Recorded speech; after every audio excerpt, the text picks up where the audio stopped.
Eu costumo dizer que a Senhora de Fátima foi o diabo que apareceu à Senhora da Nazaré, porque nos tempos a Senhora da Nazaré é a santa venerada para aquela zona do nosso país. Agora digo que o Porto de Abrigo, que eu sempre defendi, o Porto de Abrigo que me levou a ouvir muitas vezes o Sr. Manuel Remígio, o Porto de Abrigo que estava sempre na boca daquele senhor cada vez que ia a Lisboa contava-me quantos degraus tinha subido e descido para ir a este gabinete e àquele outro gabinete. Relatava-me as conversas que tinha tido com A, com B, com C, contava-me as horas que tinha ou não tinha dormido, e até que finalmente tem o seu Porto lá. Eu felicito a Nazaré por esse Porto. Felicito a Nazaré porque já não tem aqueles acidentes que tinha antigamente. Mas perdoo-me na Nazaré, mas tenho muitas saudades das boias.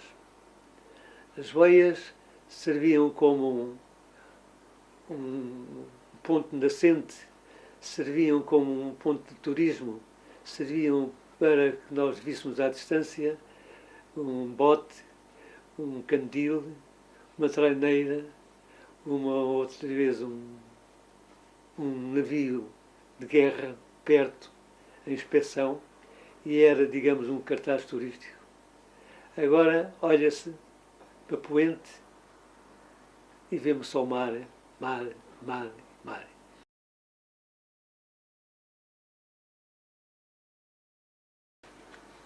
Vim em frente ao mar no verão, quando uma senhora me aborda e me pergunta se eu sabia onde é que ficava o Antão de Aleluia. Ora, eu sabia perfeitamente onde ficava o Antão de Aleluia, por várias razões. Porque ia lá de vez em quando.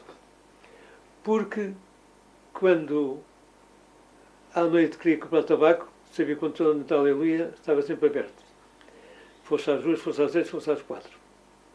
E de imediato conduzi a Sra. Amália ao Antão de Aleluia. Qual não é o meu espanto quando encontro no Antão de Aleluia um grupo de 5 ou 6 ou 7 músicos. Eram 5, que era uma equipa francesa da rádio televisão francesa chamada 5 à Colonne, que tinha combinado com a Amália encontrarem-se exatamente naquele ponto no Antão de Aleluia. E começam a tocar e a Amália começa a cantar. Passado tempos, aparece o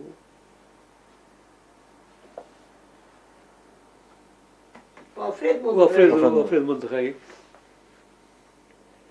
que salta a Amália saltou para cima de uma pipa, cantava em cima da pipa, aparece um falando com uma viola, mas eu quero uma guitarra, dizia a Amália, quero uma guitarra. E foi alguém à Casa dos Pescadores. Quem é que na Casa dos Pescadores tocava? Eu conto isso na minha caixinha de memórias. Vamos buscar uma guitarra? Uma guitarra e acompanhou a Amália. E depois há um despique entre ambos. Entre o Alfredo Monterrey e a Amália Rodrigues. Após esse espetáculo, as portas abrem-se e ao abrirem-se as portas cai uma quantidade de garrafas de cerveja, de copos, porque entretanto essa dificuldade a entrada foi difícil, a saída foi de uma facilidade enorme, mas tornou-se pior porque toda a gente foi uma para cima da outra.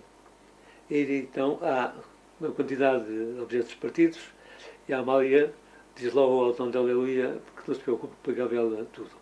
Mas enquanto a Amália estava cantando, com o dedo aponta-me e manda-me sair. E eu saio daquele aglomerado muito ofendido com a Amália. Então, pensava eu, vim com todo o gosto indicar-lhe ao Antão de Aleluia. Faço tudo e mais uma coisa para que ela tenha o espetáculo. Fechei eu as portas para não entrar em um paleco para toda a gente aqui se sentir bem, e ela põe-me na rua. E quando a Amália se vai embora, diz-me: senhor professor, tinha sabido que eu era professor, alguém lhe teria dito: senhor professor, está aborrecida comigo? Não, eu gostava de saber porque é que a senhora mandou sair ali do pé dos pescadores. Porque o senhor vem de gravata? E eles veem que eu faço trabalho. E a seguir aparece o autógrafo. E em seguida, como viu que eu tinha uma cara assim, um bocadinho enrugada e tinha ficado mal disposto com a cara saída, deu-me cá um papelinho para lhe dar um autógrafo. Procurei nos bolsos, não tinha papel nenhum. Então dei-me cá a mão e dei-lhe a mão esquerda. E aí ela escreveu Amália Rodrigues. Isto seria umas 4, 5 da tarde. Andei até às 7 horas, 7 e meia, à espera que a minha filha saísse de um roupinho para lhe mostrar o autógrafo da Amália na palma da minha mão.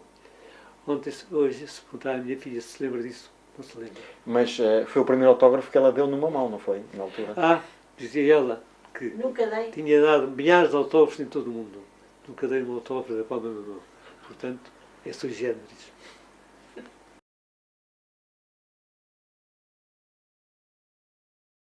Há uma grande, não vamos pôr em paralelo o que é hoje e o que era na altura quando a rainha veio. Só que melhorou bastante e não posso esquecer o Sr. António Paula, que quando chegou a casa e viu o pessoal da Câmara, porque foi um dos cuidados que eu, como responsável de obras, andei a verificar, era se as casas estavam ou não caiadas. Ao que o Sr. António Paula, ao chegar à sua Maria e ao ver a filha, lhe pergunta o que é que andavam a fazer aqueles homens ali. Ao que ela respondeu que andavam a caiar a casa porque dentro de dias passaria ali a Rainha de Inglaterra. Ao que ele exclamou, com um ar crítico, mas sempre um crítico realmente envolvido em crítica aberta, porque é que a rainha não vinha a Nazaré de avião? Porque ele precisava que o telhado tivesse sido remendado, porque as telhas estavam todas apodrecidas. Era uma telha lusa, mas já muito velha, de velha. Toda a gente pensou neste e naquele pormenor que pudesse agradar ou desagradar à rainha. Nunca ninguém se lembrou do pormenor da rainha ter necessidade de fazer as suas necessidades fisiológicas em qualquer casa de banho. Ninguém se lembrou, não é bem assim.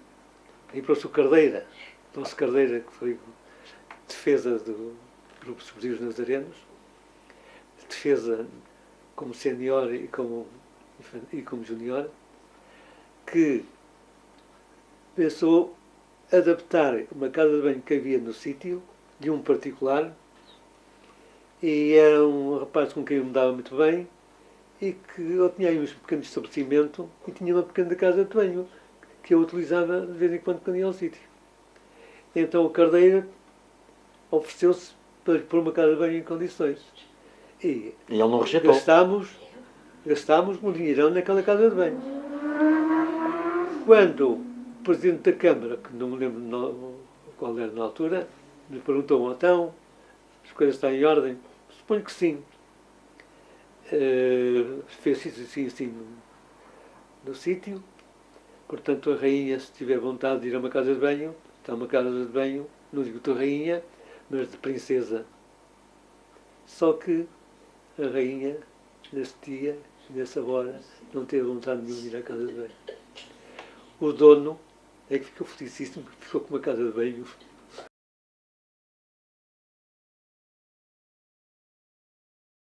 Porque antigamente, ao contrário do que acontece hoje, porque não posso esquecer o que vi agora quando estive na Nazaré, desgostou-me muito ver o casario, aquela alfama, entre aspas, que a Nazaré era, coberta de telha martelha, com casas pintadas de outras cores, com portas de alumínio feitas, com vidros espelhados, com a falta do azul que marginava as portas e as janelas. Entristece muito. E, em tempos, falando já com alguém responsável, pus a minha opinião ao dispor, se é que se pode dizer uma coisa desse género, que era ir a esses locais e dizer-lhes aqui isto era assim. mas tenho a impressão que se a Câmara olhar um bocadinho mais de perto, não será assim tão caro levar que as pessoas olhem para a Nazaré e recordem o que era de antigamente. Porque há de haver quem tenha retratado a Nazaré em filmes e esses filmes hoje valem fortunas.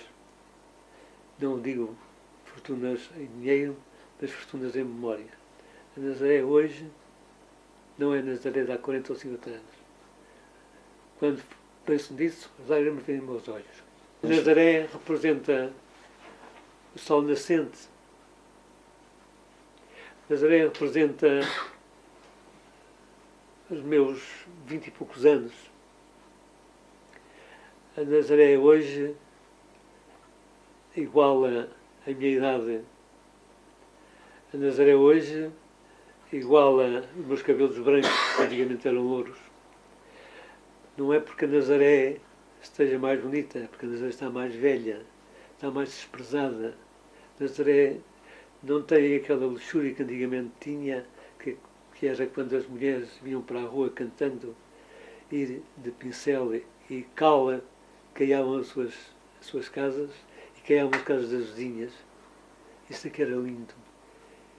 Recordo que um dia, ao passar no Paradão e usando uma camisa de xadrez comprada no Crespim, sou interpelado por um brasileiro que me pergunta onde é que eu tinha comprado aquela camisa que era tão bonita, mais bonita que a dele, que tinha comprado no sítio. E disse-lhe o local onde eu tinha adquirido essa mesma camisa, que chegou a vir ainda para Gaia.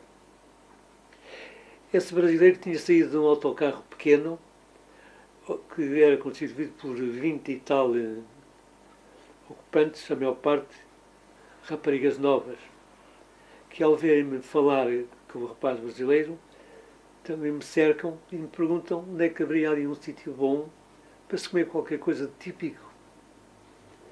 E beber tão bem. Eu disse, não é preciso ir muito longe. Temos aqui o Lázaro.